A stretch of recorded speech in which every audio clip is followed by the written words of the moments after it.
Welcome to April. So, it's Autism Awareness Month, but this is something that's so near and dear to me, and I wanted to share this. We're moving beyond autism awareness to autism acceptance, right? I think more than ever before in the history of the world, we're all aware of what autism is and what autism means, and we've talked about the myths, what it is not. So I would like all of us as parents, as advocates, to move past the autism awareness. I mean, that's important, but to move into autism acceptance. How do we accept that every life is valuable, right? That's the United Nations theme for this year. So that every life is valuable. And from my point of view as a pediatrician specializing in autism and ADHD, is that my point of view is that autism is a brain type, right?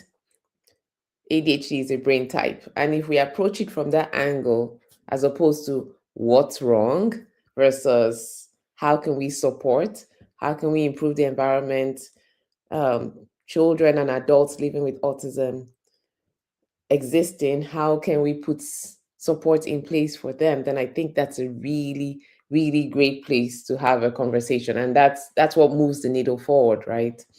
And so we we accept that acceptance, or we want to accept that accepting our children and our adults who live with autism is the new standard, right?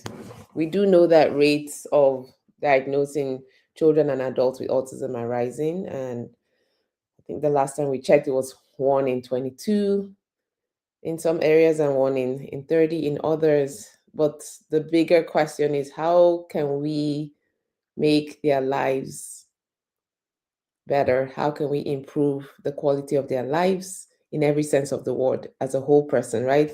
Mind, spirit, environment, body, like spirit, soul, and body. And so that's what I wanted to talk about today. And it's so important to recognize that even though we've come a long way in diagnosing and putting structure in place, we still have a long way to go. States across the US are there's a wait list for up to 2 years in some places just to get a medical diagnosis. And why is that an important thing? It's important because as a pediatrician, we talk about early intervention, right? And the first 5 years of life is critical if you're going to make any changes in a child's life. It doesn't mean it can be done after the age of 5, but the first 5 years is so critical because that's when brain growth is the highest, right? And so it's important that we recognize that and we take steps to how can we make evaluations more accessible to the children who need it, right? So that they can get the support they need. And what does support mean? I've said that word a few times. It can mean lots of different things, right? And when we do a medical diagnosis, we often talk about levels of support. So, from the standpoint of therapy, what are the therapies that can be put in place to help this child? For example, ABA therapy, which also stands for applied behavior analysis therapy, speech therapy if the child needs it, occupational therapy if the child needs it, physical therapy, CBT therapy, right, for comorbid things like anxiety and depression. All of those things are considered support. And then also when you talk about school, what kind of support can my child or your child get at school? They can get smaller classroom size. They can get one-on-one aid if they need it. They can get um, extra time on tests. That's what support looks like. Is what does this child need to be successful where they are in the environment where they are. So that's what drives us at Glow Pediatrics is how can we make this more accessible to people? How can we help? You don't know how many parents I've spoken to who said, yes, we got a diagnosis, but now we don't know what else to do. We don't know where to go next. We're overwhelmed. Overwhelmed seems to be a word I hear over and over. And in 2026, our goal and our mission is how can we decrease overwhelm for our families? because it is critical that we support, like true support, true guidance, helping families move past this diagnosis and all the obstacles in their way to getting real care and access for their children. And I must say for adults as well, right?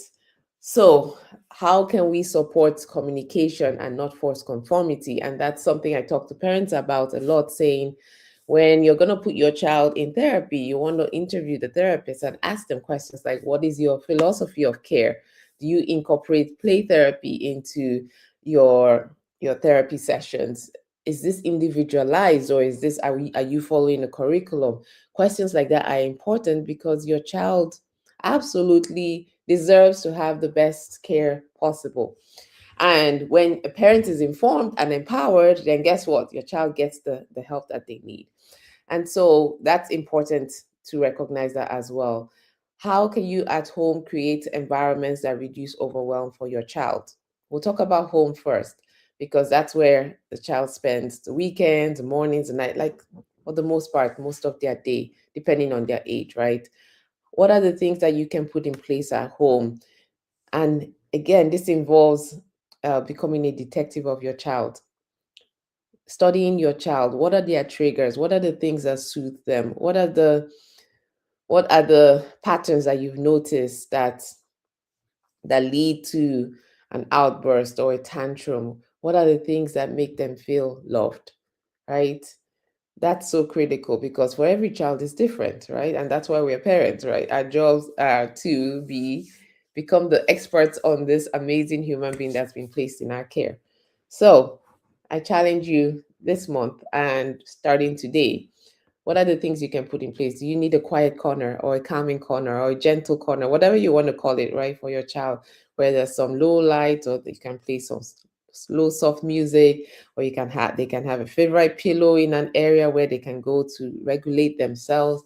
All of those things are important, right? Because our children with autism, they need safe areas where they can regulate themselves so they can feel better.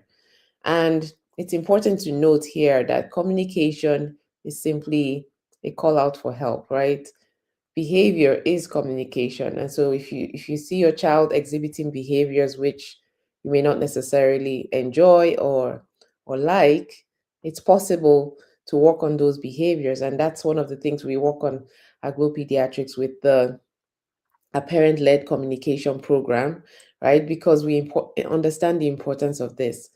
Without communication, true communication, the one that your child can understand, you're not going very far, right? And there's going to be the continuous friction between parent and child if we don't put these um, the structures and the things in place that your child needs. So I just want to encourage you parents to know that don't give up hope. It's possible for communication to improve, and this goes for if your child is non-verbal or verbal. Yes, while it may look the strategies may look a little different, the end goal is the same, that you and your child can communicate. And when you find that that's strengthened, you'll start to see that behaviors are improved as well. And the other thing I wanted to point out is that acceptance doesn't mean inaction. It can't mean that, because acceptance, that it's a brain type. Yes, your child may function in a different way than your other children may, and that's a reality, right? For a lot of families, that they may have a child that's neurotypical and a child that has autism or ADHD, and the two children don't respond or react in the same way. So how can we um, empower you parents with the action steps that you need to surround yourself and your family with all the love and support that you need, right? Children still need discipline, discipline that they can understand, discipline that that speaks to who they are and builds them up, right? And children still need structured support. They still need communication development. They still need regulation with sleep. Sleep is so critical, right? If your child doesn't sleep all night, think about it as parents. If you don't sleep all night, you're not going to function well. Same thing goes for our kids. If they don't sleep all night, they don't function well, right? And so, how can we help you address the foundational aspects of sleep? And when I say foundational aspects, I mean from the standpoint of the brain. The brain is the one organ that controls sleep regulation. And guess the other organ is the gut, right? The whole entirety of the gut, including the stomach, right? Or the tummy, as we like to call it. So, when we address the health of the organs that control sleep, sleep improves. So, it's not just about, oh, here's a pill for sleep. No. What's going on with your child's sleep is the question. What's going on in your child? Does your child's brain and gut have what they need to produce melatonin like they're supposed to, right? So that your child's sleep is regulated. That's the question. And if your child's sleep is dysregulated, so now the question now becomes, what can we do to improve the health of the gut and the brain so that sleep improves? So things like, um, does your child like what's is your child's sleeping in an environment that has lots of devices there, right? Because devices emit rays that will decrease melatonin production in your brain or your child's brain, which of course leads to dysregulated sleep. So do you see how there's a cycle there, and it needs to be broken somewhere? um what's going on in terms, is your child snoring, is your child grinding their teeth? Those are signs that your child may not be getting enough oxygen to their brain, which of course impacts the organ, the brain, which of course impacts sleep. So the other thing could be, okay, is your child really constipated or having GI issues? Because remember, the gut also produces melatonin, and if the gut is not healthy and not releasing toxins like it should, guess what? The melatonin production there will decrease, which of course will now impact sleep. So you see how there's a cycle everywhere you look in the body, everything is connected. And that's the beauty of this amazing masterpiece called the body that God made, right? Because it's so important to connect the dots. And once you connect the dots, you start to see where you can make changes. So that's my approach to how can we improve sleep, how can we improve foundational support for the organs, the brain and the gut, because definitely they drive everything else that we do. So we've talked about that, and that's why so going back to the diagnosis, right, and getting a diagnosis and parents feeling overwhelmed, it's important that whoever's listening to this, health systems, we put in place ways for parents to get access to coordinated care, meaning case management, resource management. How do you know what next to do, what to apply for, what waivers are available, what programs are available in your different states that could be of help? And at Glow Pediatrics, we have a program called Pathways where you would meet with the case manager and you get a detailed roadmap of exactly where to go next. Here's what to do next so that we can decrease the overwhelm and help parents navigate the systems, right, that are fragmented. What can we as advocates, as parents, do to defragmentize, fragment? Oh, did I just come up with a new word? To pull these systems together, right? So that we are creating wraparound care for our children and families that are so vulnerable and feel overwhelmed. And yes, there are long wait lists. And yes, we can talk about all the issues plaguing us. But the truth is, once we can just get to a place of, okay, of calm, okay, let's sit down and let's walk through this step by step by step. What are the things that we need for the child next? What are the things we need to apply for? And all of that is possible, right? It's possible to get a full roadmap of exactly where you need to go next.